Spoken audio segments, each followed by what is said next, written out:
Hay que entender, cuando uno se acerca a la iglesia del primer siglo y cómo comienza el movimiento de Jesús de Nazaret, ¿qué es lo que genera en ellos un cambio de todo?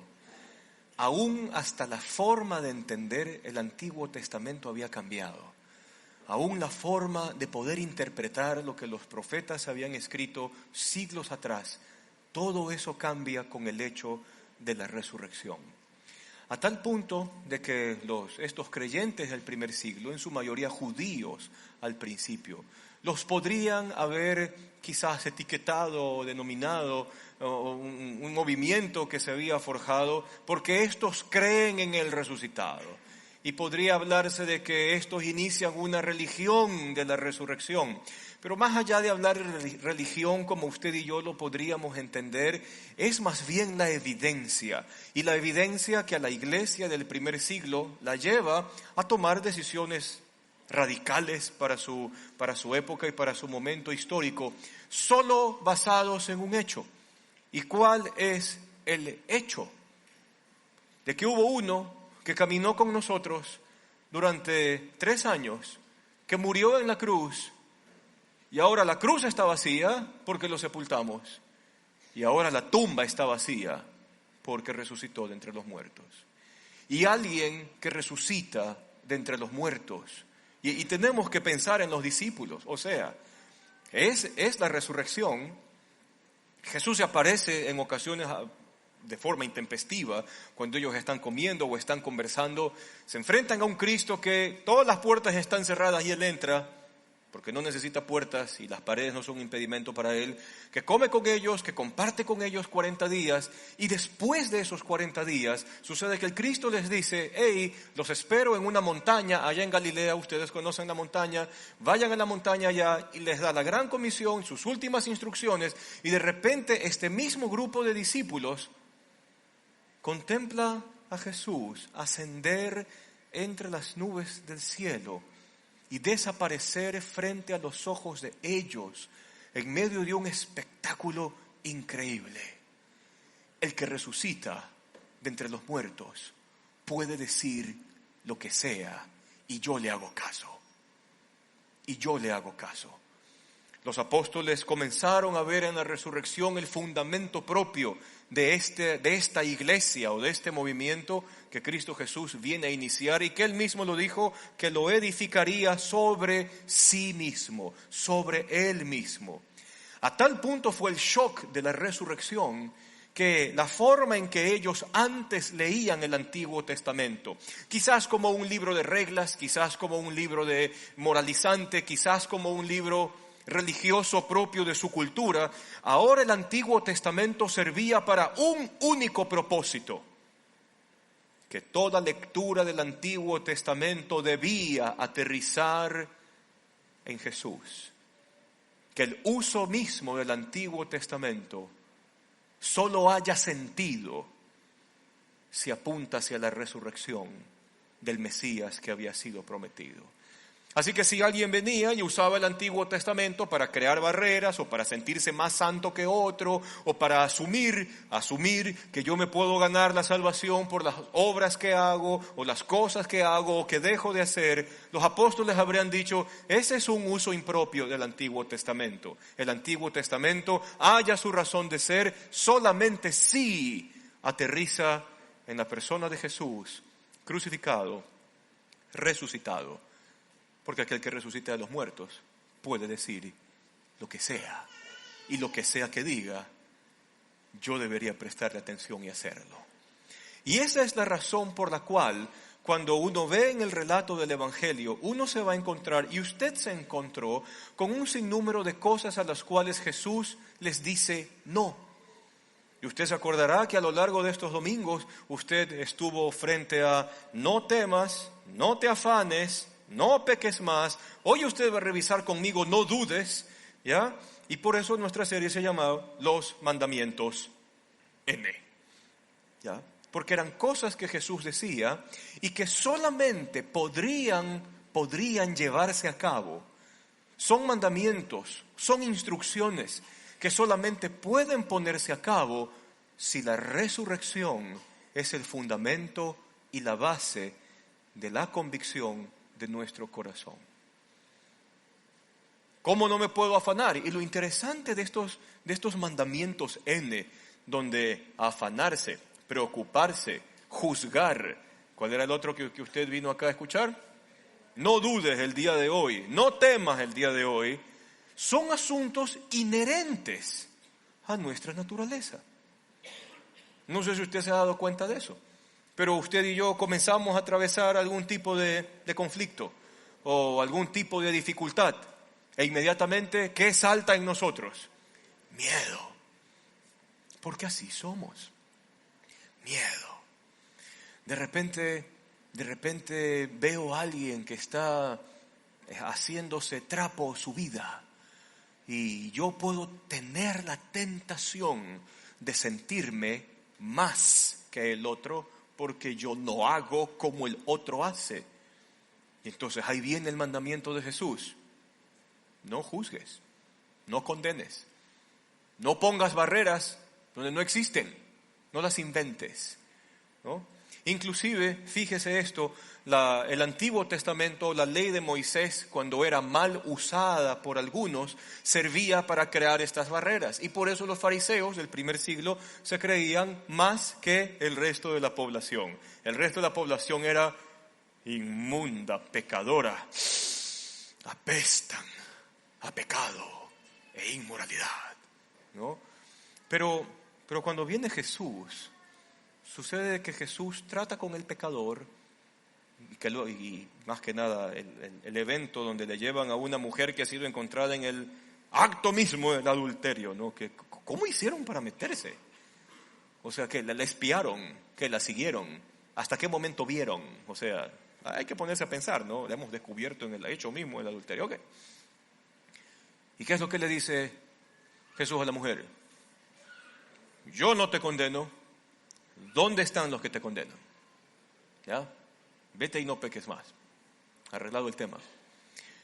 Porque estos temas de estos mandamientos N son inherentes a nosotros. Son inherentes a nosotros. Y solamente el hecho de la resurrección le comienza a dar sentido de cómo Dios comienza a trabajar con nuestros corazones, con nuestras vidas. Y en cuanto a esto, por si acaso, frente a la duda, en ocasiones nuestras propias conciencias a nosotros nos traicionan y nuestras conciencias se convierten en nuestros propios jueces. Entonces uno comienza a pensar, Señor, ¿y será que si yo persisto en esto? Y por lo general uno se hace esas preguntas cuando uno tiene que persistir en sus principios. Señor, ¿y será que si yo lucho por mi familia? Señor, ¿y será que si yo hago esto con mis hijos? Señor, ¿y será si yo me manejo de esta forma en mi trabajo? Señor, ¿y será que si yo hago esto? Y Señor, ¿y será si yo hago lo otro? ¿Será que resulta? Y a veces nuestras conciencias, que usan a veces el Antiguo Testamento mal, nuestras propias conciencias nos comienzan a decir a nosotros mismos, ¿qué clase de cristiano eres? ¿Por qué dudas? ¿Estás seguro que crees en Jesús? ¿Estás seguro que eres salvo? ¿De verdad crees en el Evangelio? Y uno mismo se convierte en el instrumento de la propia destrucción de la fe. ¿Ya? Nuestras conciencias. Pero hay algo que al inicio, que estamos ahorita calentando motores, al inicio de esta charla quiero que quede claro, y es que el 100% de los seguidores de Jesús dudaron. Así que siéntase parte de la pandilla, siéntase parte del clan. Todos dudaron. Y es menester recordar, viene Juan el Bautista. Acuérdense que Juan era primo de Jesús y la mamá de Juan con María eran primas, y entonces usted ya sabe cómo son cuando hay dos mujeres embarazadas, no se ponen a cómo tienen tus achaques, ya has vomitado, no has vomitado, te dio la tembladera, te desmayaste, comiste tierra, no comiste tierra. Entonces esas dos mujeres tienen que haber sido muy amigas. Juan y Jesús saben que son primos, y llega un momento determinado en la vida de los dos, donde Juan se enfrenta a semejante espectáculo en el cielo, donde hay una voz que se abre, hay una voz que abre los cielos y dice: este es mi Hijo amado, en él tengo complacencia. Juan, al ver semejante cosa, también entiende en su cabeza y presenta a Jesús y dice: este es el Cordero de Dios que quita el pecado del mundo. ¿Qué cosa? Y luego le bautiza. Juan ya tenía preparado el discurso para ese día, porque viene Jesús y le dice: Jesús, eres tú el que me tienes que bautizar a mí, yo no a ti. Miren, yo no soy digno de desatar siquiera la correa de las sandalias de este. Yo los bautizo con agua, este los bautiza con Espíritu Santo y fuego. Y pasa el tiempo, y un día Juan, estando en la cárcel, y donde Juan ya conoce más o menos su destino, lo han de mandar a matar por todo lo que él ha llamado la atención a Herodes, Juan manda a sus discípulos a preguntarle a Jesús y a los discípulos de Jesús: ¿eres tú el que había de venir, o será que tenemos que esperar a otro? Entonces, ya por ahí le pongo un ejemplo, ¿no? Juan tiene dudas. ¿Y qué es lo que hace Jesús? Jesús, ¿qué es lo que le dice a los discípulos? Vayan y díganle a Juan todas las cosas que ustedes han visto y oído. Los ciegos ven, los cojos andan, y el reino de Dios está siendo anunciado a todas las personas. ¿No?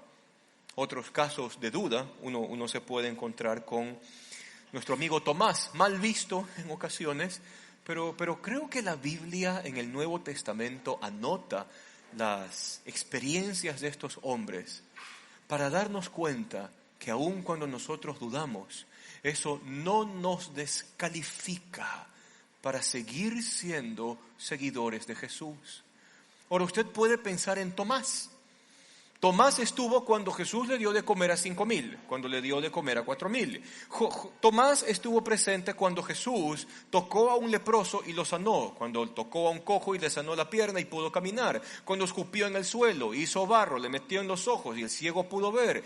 Tomás estuvo presente cuando una mujer conocida en Jerusalén que tenía flujo de sangre deja de tenerlo porque ha sido sanada por la virtud que ha salido de Jesús. O sea, Tomás ha estado en todo.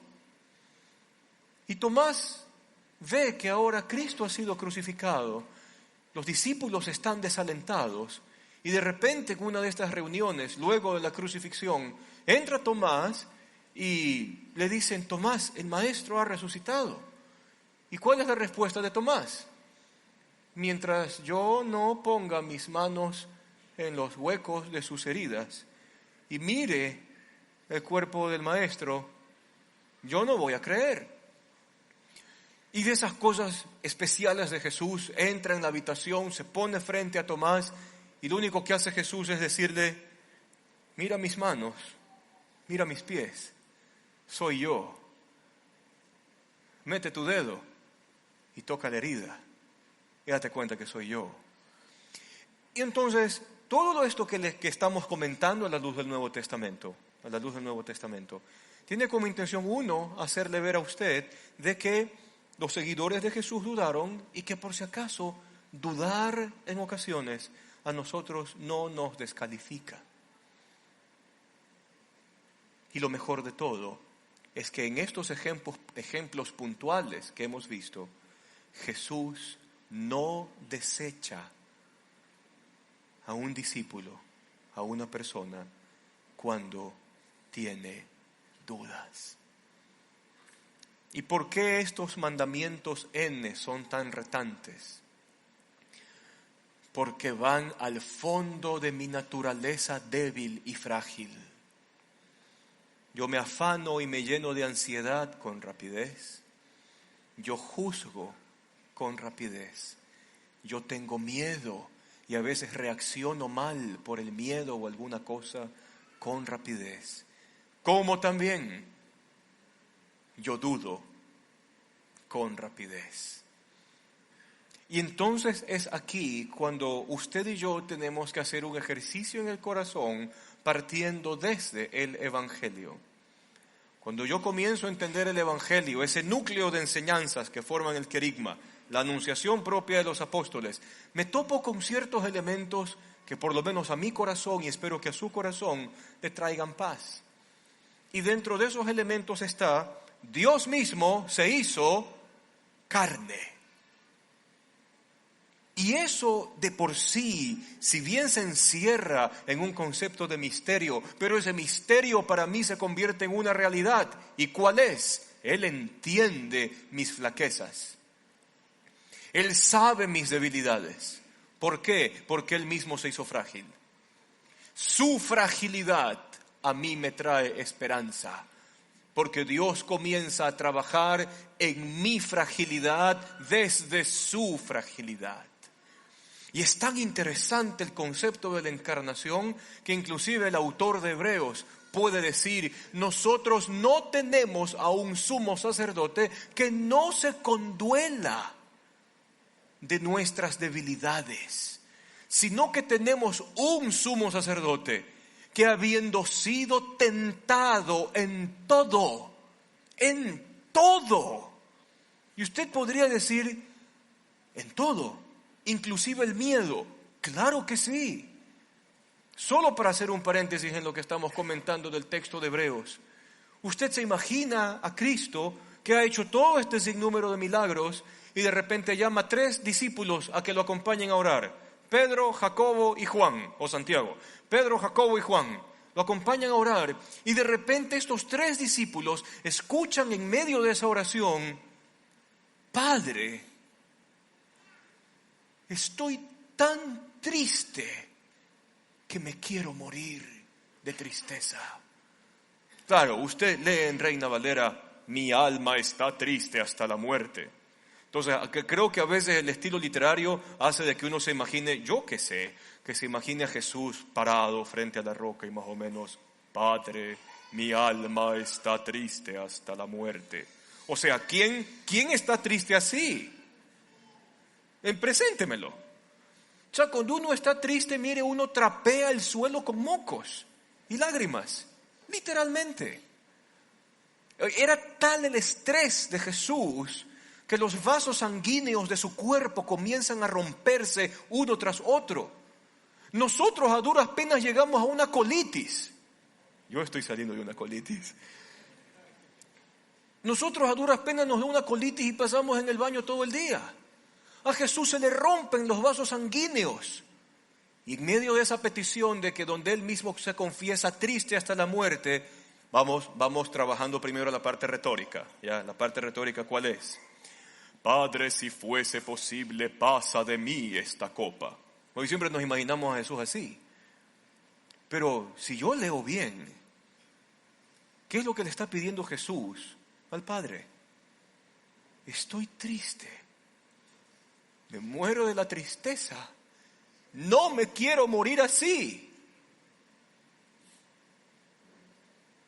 Cristo trabaja en mi fragilidad, desde la fragilidad que le tocó experimentar a Él. Y eso a mí me llena de ánimo. Porque no tengo al Cristo que me dice, ahí está, débil, tú dudaste, tú tuviste afán, tú tuviste ansiedad. Y por eso el autor de Hebreos dice, tenemos a un sumo sacerdote que habiendo sido tentado en todo, pero sin pecado, ahora Él está dispuesto a brindarnos el oportuno socorro cuando lo necesitemos. ¡Wow! Y Cristo, cuando usted revisa los pasajes del Evangelio, frente a la gente que duda, tampoco ni la juzga ni la condena. ¿Qué es lo que hace con Juan? Cuéntenle a Juan todo lo que he hecho y todo lo que he dicho. Que tenga seguridad. ¿Qué fue lo que le dijo a Tomás? Mira mis manos, mira mis pies. Soy yo. ¿Quieres poner la mano en las heridas? Aquí está, ponga. Y Cristo con la persona que duda, se encarga de llevarlo por un camino para fortalecer su confianza en Él. Así que no es tan necesario que tengamos en su momento todas las respuestas a nuestras dudas o que tengamos todas nuestras dudas resueltas. Cristo lo que nos pide es: mantén tu confianza en mí. ¿Y por qué Jesús va a trabajar en nuestras dudas y en nuestra incertidumbre? Por algo muy interesante. No solo que Jesús no te desecha si tienes dudas, sino que también Jesús sabe que si Él no trabaja en esas dudas, la duda puede alejarte de algo más grande que en ese momento ni tú ni yo lo podemos entender. En el momento del dolor, en el momento del conflicto, en el momento de la pérdida, en el momento de la enfermedad, de la falta de trabajo, de la muerte, de lo que sea, no lo podemos entender, pero sabe Dios que si nuestra duda no se afianza en la confianza del Cristo resucitado, la duda nos puede a nosotros alejar de algo que está dentro del plan de Dios y que es mayor a nosotros mismos. Y para eso vamos a conversar un poco sobre unos eventos que se describen en el Evangelio, y comenzando por el Evangelio de Mateo, recordemos esta cita del capítulo 14 y el verso 30. Cuando se escribe Mateo 14:30, Jesús se ha ido al otro lado de la orilla a orar y los discípulos han decidido cruzar el lago de Galilea en una barca. Es la pequeña embarcación con la cual se mueven para todo lado. Y de repente Jesús comienza a caminar sobre las aguas para acercarse, ¿no? Ahora, aquí viene el punto. Jesús camina sobre el agua, ¿para qué? Vámonos, wow, camina sobre el agua. La intención de ese milagro, y vaya que fue el milagro, pero la intención de el milagro era afianzar la confianza de sus discípulos en quién era Él. No es tanto la admiración, vaya, Jesús inventó el surf, eso no tiene nada que ver con el milagro. Pero sí, vaya, Él es quien dice que es, para que puedan confiar en Él con libertad. Bueno, algunos de estos discípulos se asustan, uno de esos dice, ¡fantasma, fantasma! Imagínese el miedo, ¿no? El miedo a uno le hace decir tonterías a veces. Es un fantasma. Sale Pedro y dice, suave. Maestro, sí, Pedro, sí eres tú. Oh, ya como que está entendiendo un poco, ¿no? Manda que yo camine sobre las aguas hacia ti. ¿Y cuál es la respuesta de Jesús? Venga. Y Pedro comienza a caminar, ¿no? Y un paso, y otro paso, y otro paso, y otro paso, hasta que de repente Pedro comienza a pensar, ¿y la gravedad? ¿Y la densidad de los cuerpos? ¿Y la física según Newton? ¿Y las olas? ¿Y el mar? ¿Y el viento? No tengo suecos de madera de balsa para flotar, estoy a pie pelado sobre el agua, y el hombre comienza a ahogarse en medio de esta situación, ¿verdad? Pedro comienza a hundirse, y entonces, ¿qué es lo que grita? Señor, sálvame, ¿no? Señor, sálvame. ¿Qué oración más inteligente? Cortita pero inteligente, ¿no? Y creo que muchos de nosotros podríamos identificarnos con un momento así, cuando hemos tenido que atravesar quizás lo más difícil que hemos atravesado en nuestra vida. Y no, créanme que no existe mejor oración que esa oración tan concisa de Pedro, sálvame, Señor. Es un sentido completo de desvalía. Yo ya no puedo por mí mismo, solo tú, sálvame, Señor. Y entonces, fíjese el verso 31 de este capítulo 14, cómo el Evangelio tiene un orden tan bonito, ¿no? Para hacernos meditar. Pero si usted y yo hubiésemos estado en las sandalias de Jesús en ese evento, nosotros habríamos dicho el pasaje al revés. ¿Cómo sería el pasaje al revés? Hombre de y lo peor es que nuestra cabeza se deja llevar por las películas. Hombre de poca fe. ¿por qué dudaste? Y probablemente nuestra lectura sería al revés y tendríamos luego la línea donde dice, y luego Jesús le tendió la mano y sujetándolo. ¿Ah? Así nosotros leyéramos el pasaje, ¿verdad? Pero Jesús hace lo contrario. ¿Qué hace Jesús con el que duda? Con el Pedro que comenzó a ver circunstancias y no verlo a él. ¿Cómo lo trata? Yo te extiendo la mano. Nosotros haríamos lo contrario. ¿Por qué dudas? Mal cristiano. Después de todo lo que has visto y oído, y hasta ahora, ¿hasta cuándo? Y el otro, sálvame. Jesús hace al revés. Jesús lo toma, Jesús lo sujeta, Jesús lo abraza. Y yo me imagino la escena, porque ahora a mí el Evangelio me ayuda a entender las actitudes de Jesús con sus discípulos. ¿Qué me dice a mí el Evangelio o el querigma? Dios se hizo hombre, si usted ya se lo sabe, si usted está en Antioquía, usted ya se lo sabe. Dios se hizo hombre, ¿y de qué viene? Mientras estuvo entre nosotros, hizo el bien, sanó a enfermos, libró a cautivos por el maligno, le hizo el bien a todo el mundo. Entonces, si yo ya comienzo a entender la intención del Señor cada vez que Él interactúa con sus discípulos, para mí la escena es, Cristo extiende el brazo, lo lleva junto a Él, lo hace poner los pies en el agua y lo tiene abrazado. Y en medio del abrazo le puede susurrar al oído, Pedro, ¿qué pasó? Hombrecito de poca fe, ¿por qué dudaste?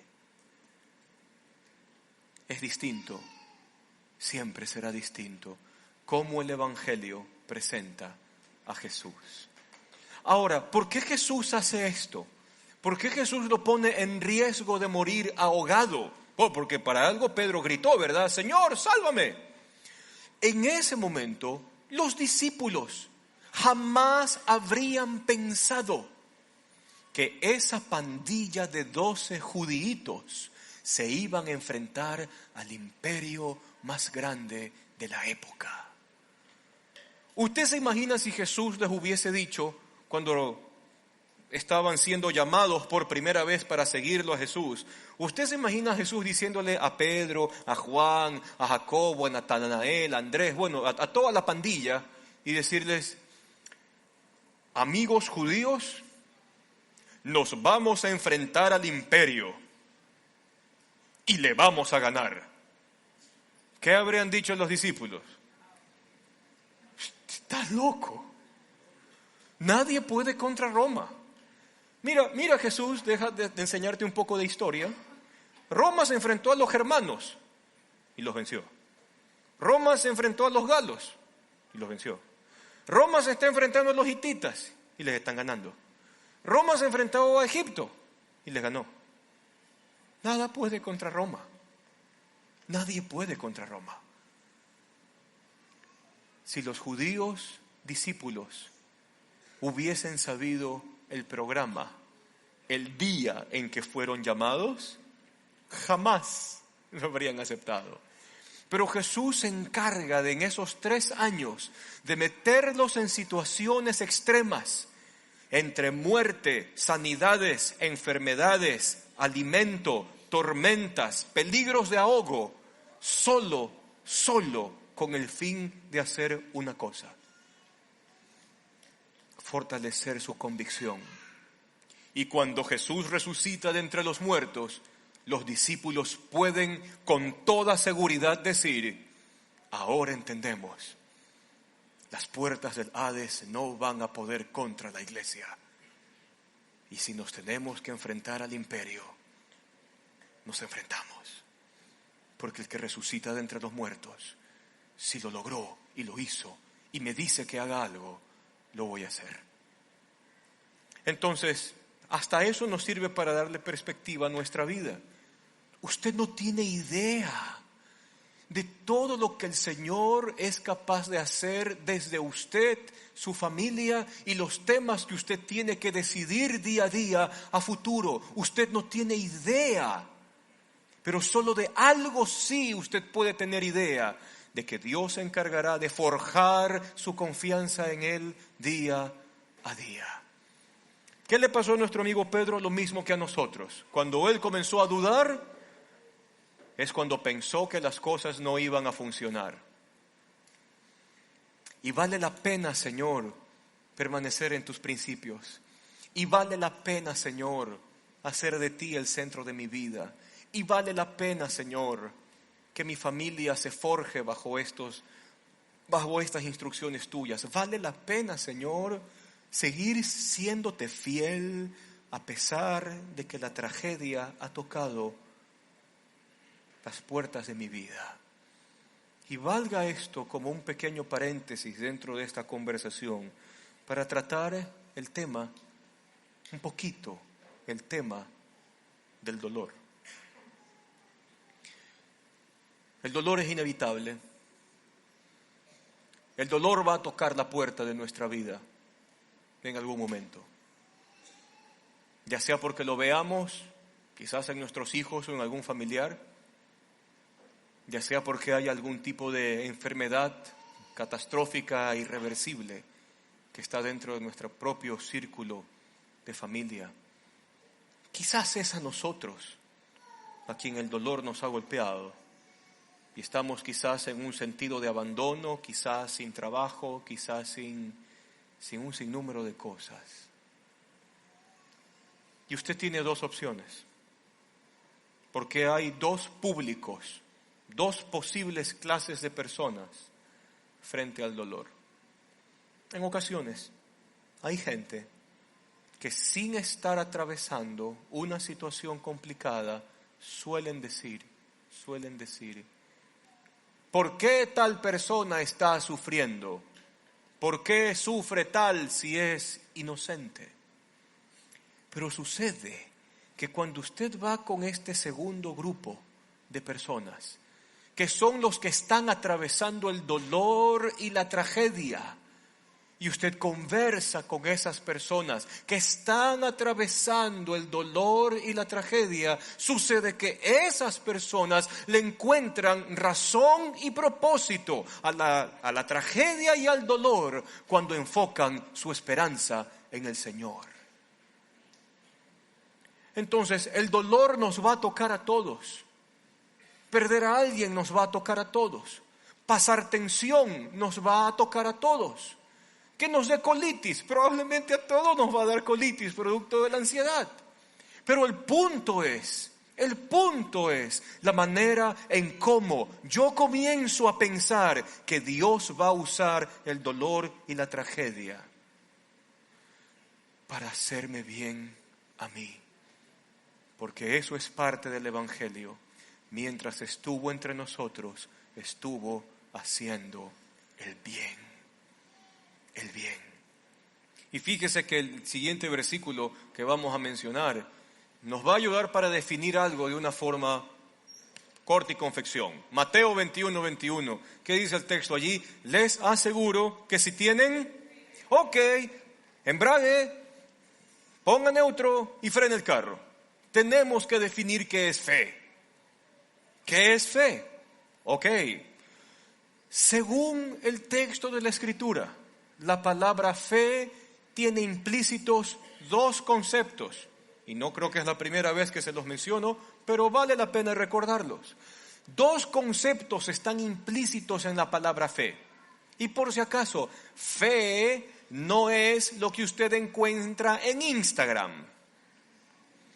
Hoy día con fe, 3 pasos adelante y ninguno atrás. Vamos con todo, lucha por tus metas, lucha por tus sueños. No, eso no es fe. Eso es optimismo, eso es un sentido de anhelo. Podría llamarse este sentido de esperanza. En ocasiones suele ser egoísta, porque solo tiene que ver con lo mío, ¿ya? Pero eso fe no es.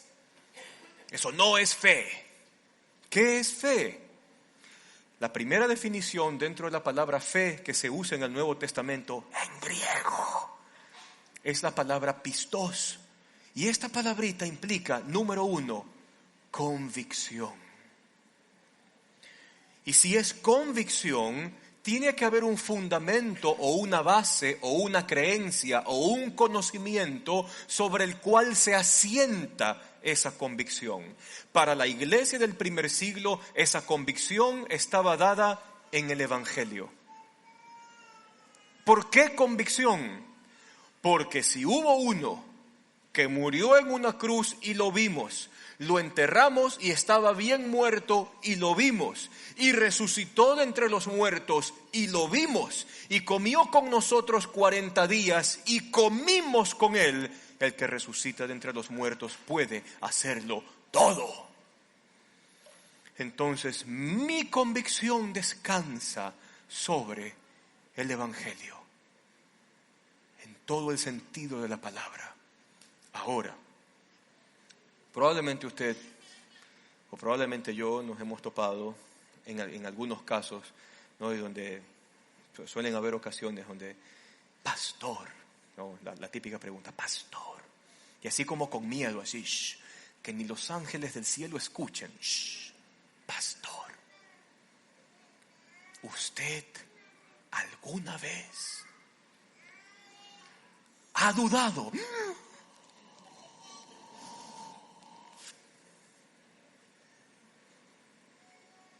Entonces hay muchos pastores que yo creo que responden más, no sé, por compromiso, por mantener la imagen. Y habrá muchos pastorcitos, tipo película, que responden, yo jamás he dudado. Esa pobre persona que preguntó se siente la cosa más miserable sobre la tierra, ¿no? Porque se ha topado con alguien que nunca en su vida ha tenido dudas. ¡Wow! Pero si usted me hace la pregunta a mí, yo le puedo decir sí. Han habido muchas ocasiones en que la incertidumbre llena el alma y el corazón. Pero,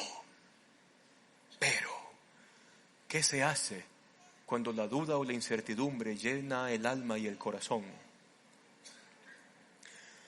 Uno vuelve a ir acá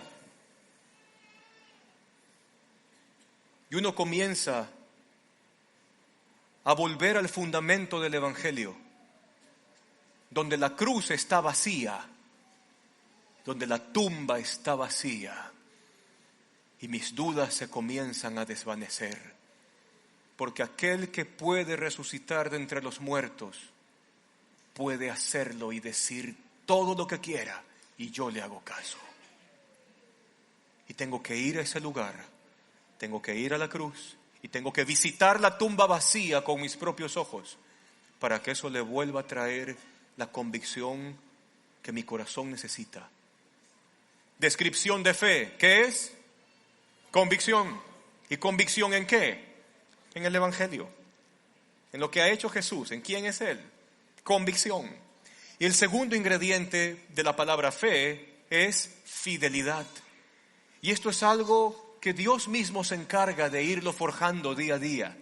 Mi fidelidad hacia Él se va a basar en la convicción que se desarrolla en Cristo Jesús día a día. Entonces, les aseguro que si tienen fe y no dudan, le respondió Jesús. Había pasado algo con la higuera, Jesús la maldijo, la higuera se murió. Le respondió Jesús, no solo harán lo que yo he hecho con la higuera, sino que podrán decirle a este monte, quítate de allí, tírate en el mar, y así se hará. Ahora espérese, el monte no es la casa en el barrio más pelucón y el último Mercedes-Benz del año, ni que su empresa pueda comprar un paquete accionario de otra empresa para aumentar su capital de trabajo. No, el monte no es eso. No, porque a veces la gente ha leído este texto y lo ha hecho decir cualquier cosa, ¿no? Entonces hoy día por la casa, por el carro, sí, con fe, porque el monte, si yo le digo monte, arráncate y échate al mar, aleluya, así será hecho. No. Ahora nos vale la perspectiva histórica del Evangelio. ¿Y cuál es? Evangelio de Mateo se escribe a mediados de la década del 60. Y la iglesia ya ha crecido. Tiene un poco más de 30 años de estar haciendo su trabajo a lo largo del imperio, y el imperio ya está comenzando a perseguirla. Y a mis hermanos los están decapitando, los están mandando a las fieras, los están mandando a los gladiadores, los están hirviendo en aceite. Así están los creyentes, para cuando Mateo comience a escribirse como evangelio. Y entonces los judíos siempre ubicaban en las montañas lo inconmovible. Lo inconmovible. Para los judíos, nuestra pandilla de discípulos judíos del primer siglo, jamás se habrían imaginado enfrentarse a un aparato tan grande que era el Imperio Romano. Y ellos, con su enseñanza del Evangelio y su fidelidad, en 300 años la Iglesia logró voltear socialmente a todo el imperio más poderoso hasta la época. Jesús les dice allí en este pasaje de Mateo: no tienen idea de lo que van a llegar a hacer si mantienen su confianza en mí. No tienen idea del legado que van a dejar para su familia en las siguientes generaciones si mantienen su confianza en mí. No tienen idea de cómo pueden revolucionar el mundo de sus negocios si hacen las cosas a mi manera y no a la tuya. No tienes idea, si mantienes tu confianza en mí, que vas a decirle a eso inconmovible: arráncate de allí y ándate al mar. Y como no has dudado en mí, así será hecho. Y entonces Jesús asegura la respuesta a la fe, a la confianza y a la fidelidad, aun cuando nuestras peticiones se van enrumbando a sus propósitos. Y yo sí le doy gracias a Dios por las ocasiones en que el Señor ha respondido no. ¿Por qué no? Porque mis propósitos no son tan altos como los propósitos de Él. Pero Él solo me pide una cosa: trae tus dudas a mí y yo te traigo convicción al corazón, y no te imaginas lo que va a pasar después. No se pierda de eso. No deje que la duda le haga perder algo así. Y tenga usted esta plena certeza: lo que Dios inicia. Por eso Pedro podía decir: aquel que comenzó la buena obra en ustedes, Él será fiel en perfeccionarla hasta el día final, el día de Jesucristo. Lo que el Señor inicia, Dios mismo se encarga de organizarlo. Y solo se te pide una sola cosa: no dudes, confía. Jesús tuvo que hacer un corte y confección una vez con sus discípulos, porque siempre lo seguían cientos de miles de personas. Y un día Jesús les dice a esta gran masa de gente, la masa también a veces lo protegía de que los fariseos no le hagan problema o lo quieran atrapar o alguna cosa así. Pero un día Jesús les dice: si ustedes no comen mi carne y no beben mi sangre, no verán el reino de Dios. Esos judíos que eran muy literales en su forma de pensar dijeron: ahora sí está loco, porque ahora quiere que nos comamos su cuerpo y nos bebamos su sangre, ¿no? Y la gran masa se alejó, porque decía: ahora sí Jesús se reventó, está loco el maestro. Y solamente de lo que antes era Jesús en el centro y 5,000 personas atrás, ahora está Jesús y su pandilla de 12 judíos al lado. Y entonces la pandilla de los 12 judíos comienzan a verse entre sí y lo miran a Jesús. Y mire lo que dice Juan 6:67. ¿Cómo les responde Jesús a ellos? ¿Y ustedes también quieren irse? ¿Ustedes también quieren irse? Y esa pregunta es hecha para nosotros también. Porque si tú y yo nos dejamos envolver, perfecto, pensemos, le decimos: ¿sabes qué, Dios? Tú eres malo, no quiero saber de ti, nunca más contigo en la vida. Si te he visto, ni te conozco, speak to my hand, me voy. Pensemos que esa fuese la situación. Entonces ahí saldría la pregunta: ¿a dónde va?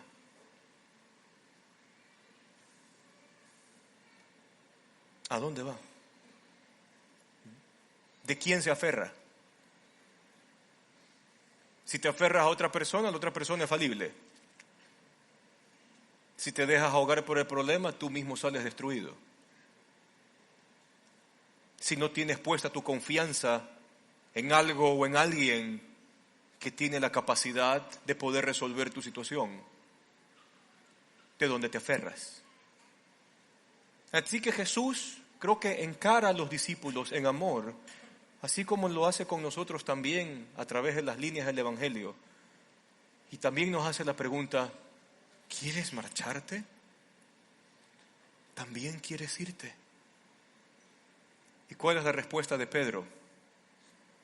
Señor, ¿hacia quién vamos a ir si te dejamos? ¿De quién nos vamos a aferrar si te dejamos? Y eso que aquí Jesús no ha resucitado de entre los muertos. Y eso que aquí Jesús no ha resucitado de entre los muertos. ¿A quién podemos ir, Señor? ¿A quién iremos? Si solamente tú tienes palabras de vida eterna. ¿Y sabes algo? La duda te puede susurrar al oído y te puede preguntar, ¿será cierto que Jesús puede ayudar en tu situación? Claro, la duda va a hacer eso, pero ahí estará el Cristo con su compasión, con su gracia, diciéndote al oído, y si no soy yo, entonces ¿quién? Juan continúa con la escena de esta pregunta, ¿a quién iremos si tú tienes palabras de vida eterna? ¿Y qué más asienta Pedro? Nosotros hemos creído y sabemos que tú eres el Santo de Dios. Ahora imagínese, si la fe de Pedro en este momento estaba allí, ¿qué hizo la resurrección? Le cambió la vida. Por último, después de la resurrección es cuando Jesús le dice a Pedro, Pedro, te voy a anunciar algo. Tú vas a morir en mi nombre. En serio, maestro. Vas a ser viejo cuando llegue ese día. Y tú vas a morir con los brazos abiertos. El mismo Evangelio de Juan dice, Jesús le estaba diciendo la forma en que habría de morir. Pedro muere crucificado, según la historia y la tradición cristiana. Pero eso ya Pedro ya no lo conmueve. ¿Por qué?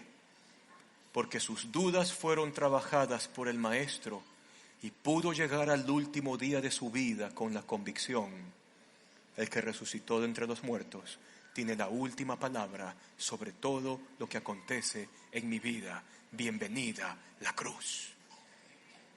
Vivir así, morir así. Nunca sabrás lo que Dios hubiera hecho.